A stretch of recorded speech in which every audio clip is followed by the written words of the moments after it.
retail stores, special order, and now it'll be online. But yes, we would love to have an opportunity to do something with a big box store and other online dealers as well. And how has North Carolina been in terms of their rules and regulations in terms of trying to get a liquor company going and running on a full basis? Because I understand that regulations here can be a little bit draconian compared to other states. We'll put it that way. Yeah, I mean, North Carolina is one of the control states, and so the only way that you can sell liquor is through the ABC stores. And so we've really, fortunately, so many of us either attended school here or are from here and have deep roots here or live here now. And so because of that, we've been able to really get the word out at different events about the availability of the product at those ABC stores. And so it is tough. It is definitely tough. But we've been fortunate. We would love to be able to move to being available full-time on the shelf, and we just need a little bit more demand, and we'll be able to go from being special order to being available every day on the shelf.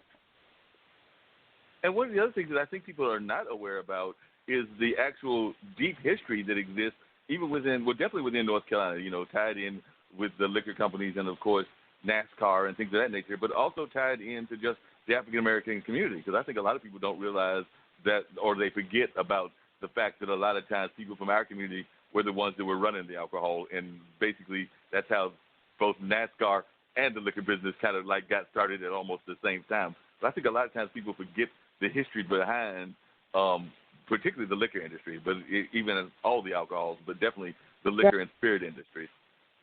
Right.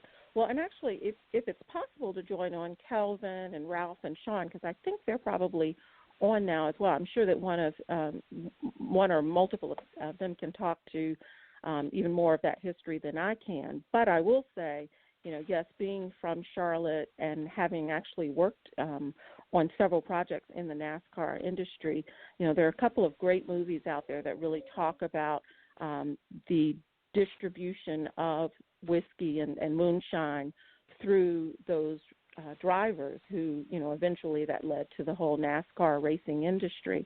But as we all know, I mean, we've all had uncles or grandfathers or somebody who was making their own special homebrew. In fact, I was at someone's home just yesterday, and they had a little special brew of their own that they had for us to sample. And it was just really because of the expertise of really Kelvin and Gary. I'd say Ralph and Shon and Ponce, while they certainly are connoisseurs, they were more tasters than they were product development people.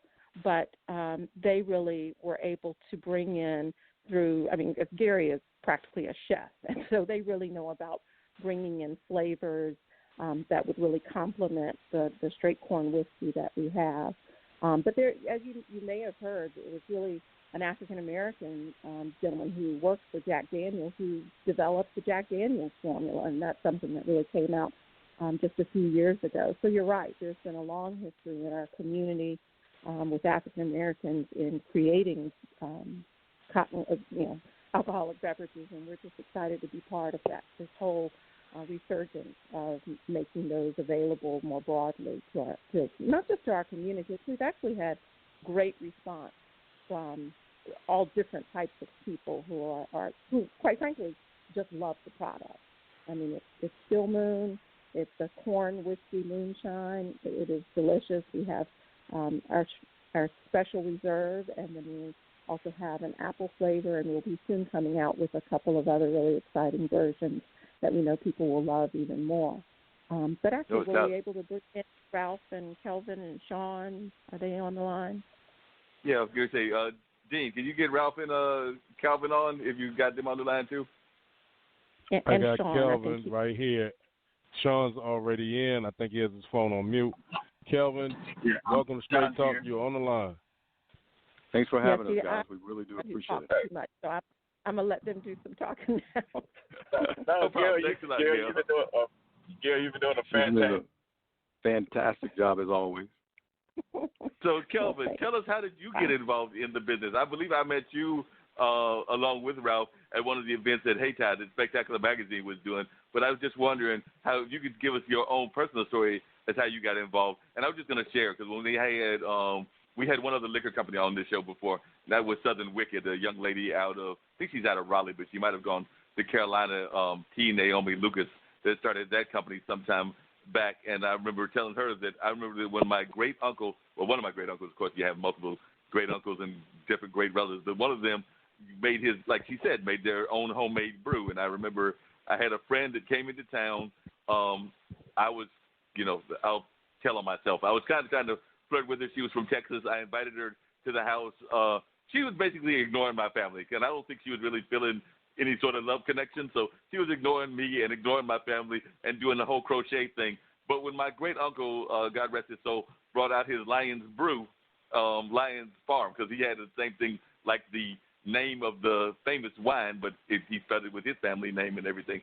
And she all of a sudden did a 100% switch, because she sat there and got real sociable after she had been non-sociable for a while at the family outing. And I remember as she was leaving, going back to Texas, and I was really glad to get her on out and back to home, since it wasn't anything happening in our side of connection and everything.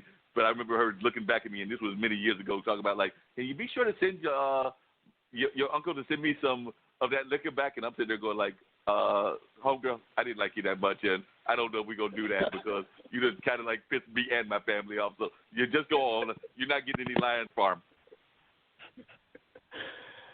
That is funny.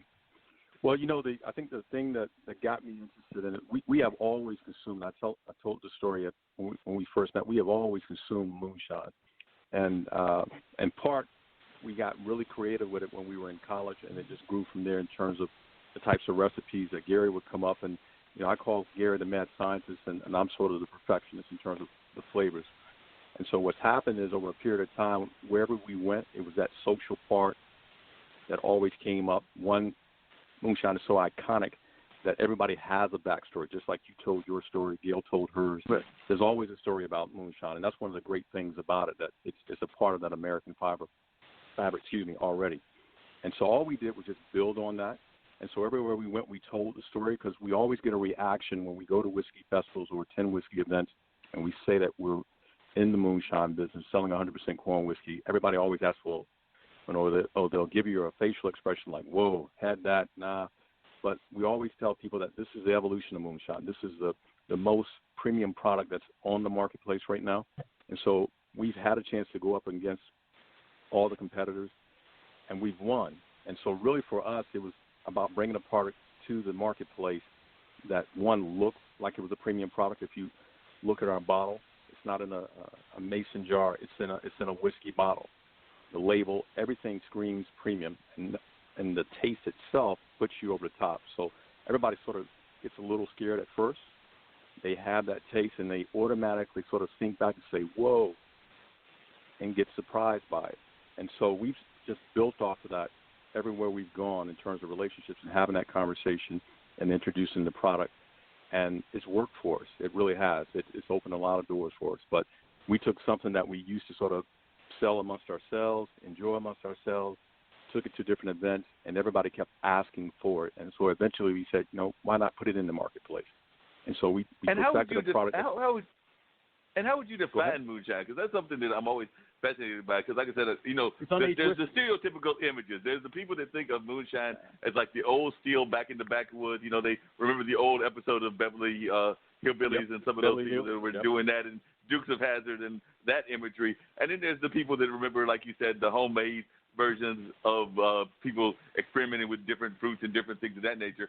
And then there's the more, I call it kind of like the mashup version of what some people may consider moonshine as well. Because I remember when I went to college, and I did not go to an HBCU, I went to Marquette in Milwaukee, there was a couple of parties that I went to where basically it was just a mix of any liquor that you could get, and you just kind of all threw it together. And some people might consider that moonshine, but, it was definitely toxic, because there was no doubt that, you probably only have to have a sip, because you had probably about 100, maybe not 100, but anywhere from 7 to 12 different liquors, and I don't even want to know what the proof was. I'm sure that if somebody had dropped a cigarette, those domes would have been blown up.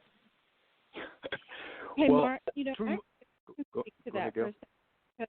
Yeah, as go ahead. someone who previously really had no interest in whiskey, and definitely no interest in moonshine. A lot of it had to do with the fact that they were so harsh, and they were, as you said, a very, unrefined, generally mix of various grain spirits.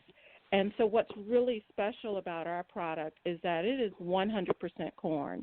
And so if you think about the best fresh corn you've ever had, and that the fact that when you get a really good ear of corn, I mean, that corn has a crispness to it, a sweetness to it, and that's what we have. Our product, from the very first time that I tasted it to today, I mean, what really stands out is that you really get this clean, crisp flavor, and instead of a burn, it's more of a warm, smooth mouthfeel. I mean, it's really enjoyable. I mean, it's not something harsh. And what's really been exciting to us is that, in the past, whiskeys have really, and especially moonshine, because of that harshness, because of that burn, because of that alcohol content, it's been something that's been of more interest to the men.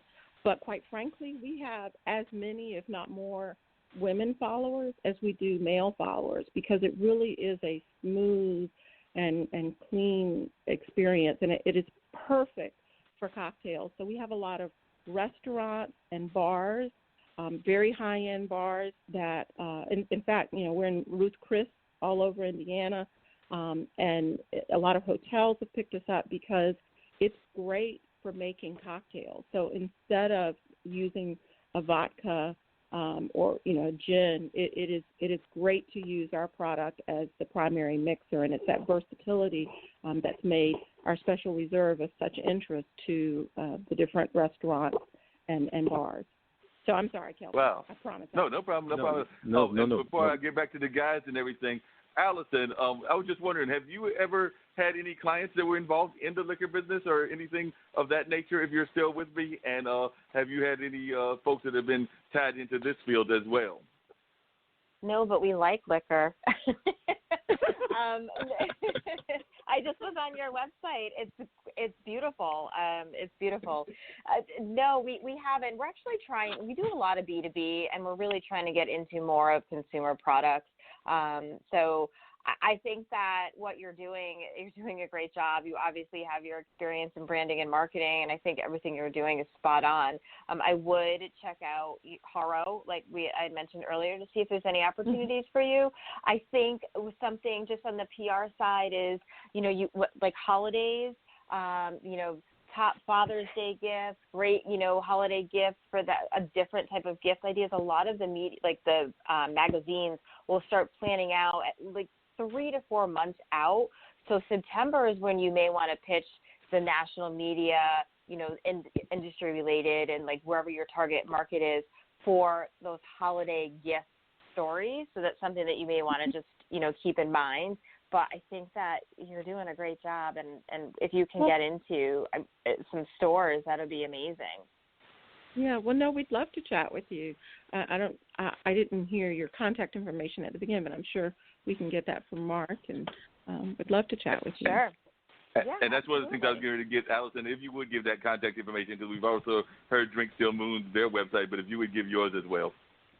Sure. It's AllisonMayPR.com. So Allison with one L. So AllisonMayPR.com. And that's our website, and then you can just connect with me right there. And I'm on social media all over the place. Same thing, Allison May PR. Excellent. We will do that. Yeah. Sounds good. That's one of the things we love doing, is making those connections and everything. So, Kelvin, come back and tell us how you were, your involvement and what got you involved. That's where we were going with your own personal involvement. Well, my own personal involvement, again, was based on what I grew up with personally, from, whether it was moonshine from Roxborough or Statesville or some of the other counties in the state of North Carolina. But all my fraternity brothers, i.e. Gary and Shon and Ponce, we all consumed it doing undergraduate. And so we kind of grew up with it, obviously, because it was always around us. And so when we got a chance to really be connoisseurs of it is when we started perfecting different recipes and doing them at, whether it was homecoming or some of the events and parties that we would have. And so we got so good at it, to be quite honest, with those recipes is that people started asking for it all the time. And so we always tell